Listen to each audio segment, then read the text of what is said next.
Apes and apettes, welcome back to the channel. Is this the start of the MOAS, or is this another big pump fake like we have been talking about here on this channel? Well, that's what we're going to dive into in this video. We also need to go over all of the other data that you guys need to know and why AMC is actually ripping today, as well as GameStop. So let's dive into it. If you guys own at least one single share of AMC, hit that like button for me, comment down below, subscribe to the channel, and if you guys want to get totally free stock, check out Moomoo, Webull, and Public. Not a bad time to get yourself some free money. Also, if you guys want access to all of my trades in real time, link for that in the pinned comment. Enough with that, let's dive into it. AMC is currently up about 8%. We're heading into the end of trading. We're not quite there. We're about half an hour away. Does not matter. All of this information is still very relevant. And with a move like this, it has a lot of people questioning, is this the first start of the MOAS, or is this another one of those pump fakes where we typically get? Well, we're going to dive into that a little bit later into this video. First thing that I do want to point out is that we have remained above $15 per share. We're currently $16.08 per share. We're getting back to this range. We're not even at the levels that we were just at about $18.50 when AMC let out their numbers that they're going to present to us on their earnings report, and that was just February 1st. So keep that in mind. We still have some ground to retake, and everything is going to be focused on the macroeconomic factors that are this week, including, which this is arguable, I think Disney earnings are going to be important for the markets. That is tomorrow and after hours. And then Thursday, the CPI data. As we do know, if the markets go down, AMC is likely to go down as well. If the markets go up, AMC is likely to go up as well. There's not really this negative beta correlation, and it looks like we're going to see that end of the day sell-off as well today. So keep that in mind. Biden is talking. It does correlate to when the markets do start to drop. So Biden started talking a little while ago, and the market started selling off. Not even political here. That's just the correlation that I can tell. Overall, AMC is having a great day, but what is causing this move? Now, there's not anything that is clearly causing this move. We do know the Batman NFT, that could be a part of it. The only tweet from Ryan Cohen today was basically showing the GameStop app, and we know they've had an app. There's like 94,000 reviews, so it looks like they are revamping it a little bit, but nothing indirect of what is causing the move on these two stocks here today. We do have some news from AMC though. It says AMC adding 2 new multiplexes in San Diego. San Diego is voted one of the best towns to live in. It's got a high median net worth and average income, so that could be good, but that's not constituting an 8% move in the stock. So it might just be some shorts covering, or what I personally think is the market makers that are hedging the puts that are already in the money, that are starting to go out of the money, as well as a lot of FOMO buying. You guys got to remember, if you see shills in the comment sections, if you see shills anywhere, those are the same guys that are jumping in and out of the stock. So once the stock starts to rally on any given day, those are the guys that are jumping in feet first, head first, whatever you want to say, into the stock. And you want to be the one, in my personal opinion, not financial advice, to be holding the stock and selling your shares to those people once the MOAS actually does happen. Time in the markets is better than timing the markets. I know you guys have heard that one. If you have not heard this one, my favorite quote from Warren Buffett says, "The stock market is simply a tool used to transfer wealth from the impatient to the patient." So patience does pay. Now, that's about it as far as the news for AMC or GameStop. Nothing too crazy to report to you guys. As far as the short interest is concerned, you're looking at 21.27% short interest of free float, 109.17 million shares that are sold short. Cost to borrow max is doing some wonky things yet again, sitting at about 2.32%. Share utilization is at 82.08%, and days cover at 2.61 days to cover. So looking good in that aspect as well. So looking good there. As far as the option flow is concerned from the institutional investors, 14 orders today totaling $12.83 million, positive or order value of only 14%.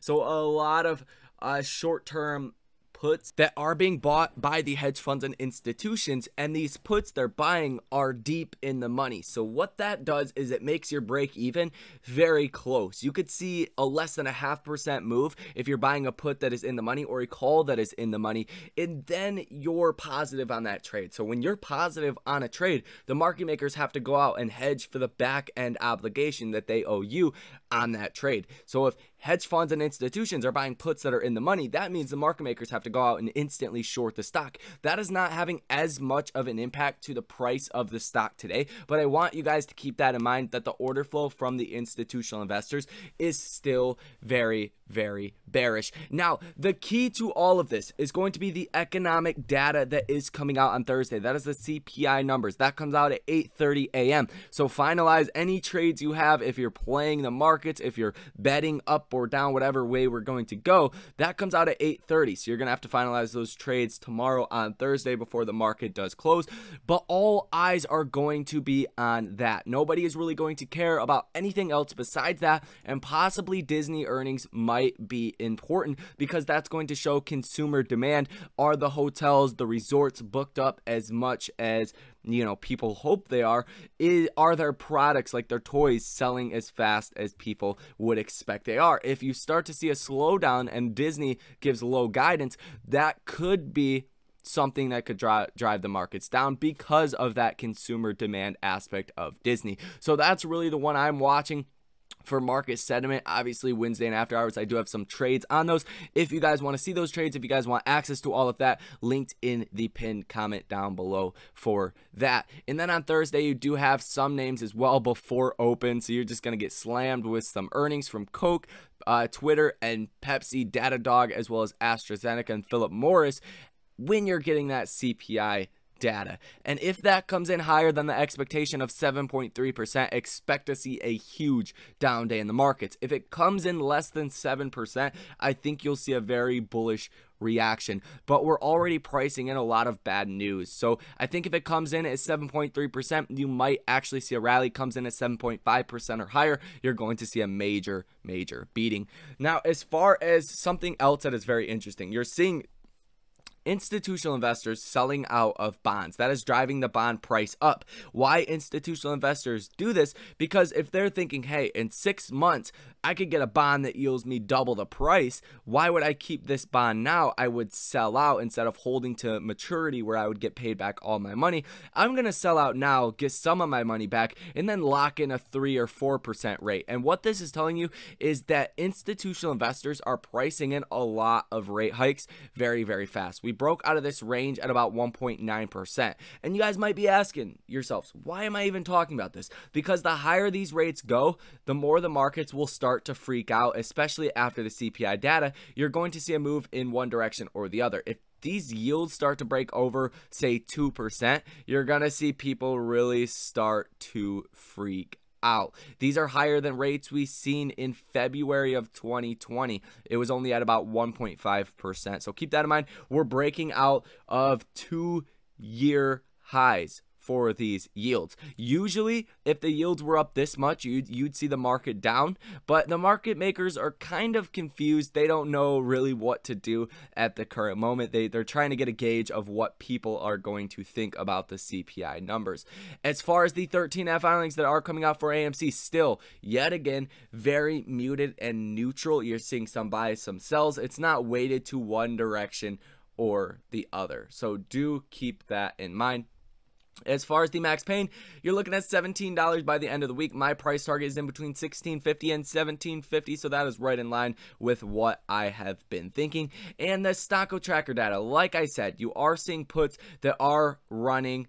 Let's refresh that because that's okay. Maybe they're having a little bit of a glitch right now, but you are looking at about 41,000 puts that are currently in the money. This number was closer to 60,000 at the start of this week, and you're also seeing about 50,000 puts that are out of the money. I don't know why it's not updating that. On the call side, you are looking at over 100,000 calls that are out of the money, and only about 15,000 calls that are in the money. Last time I just checked this not too long ago, like 20 minutes ago. So those are the numbers, and if we do see a move to the upside, if CPI is good, then we could see a continued rally. But as far as is this the start of the MOAS, I think you're going to see come to fruition exactly what I've been saying of a lot of short-term rallies due to option activity, due to FOMO buying, due to institutions buying the stock. But really, when you see the MOAS is when shorts are no longer able to remain in their short positions.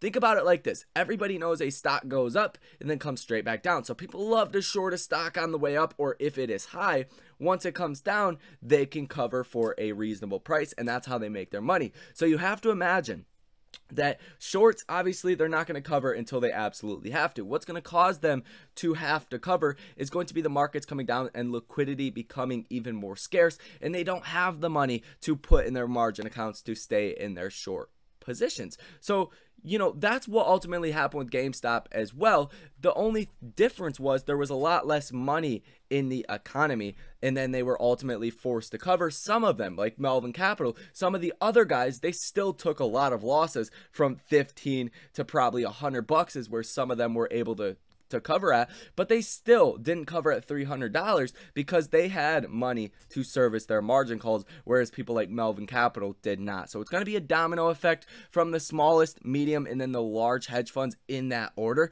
but they're going to try to wait it out as long as possible. So even if you've seen a rally to 50, 100, 200, 300, 400, 500, you're not going to see shorts forced to cover unless they don't have as much money to service those margin calls.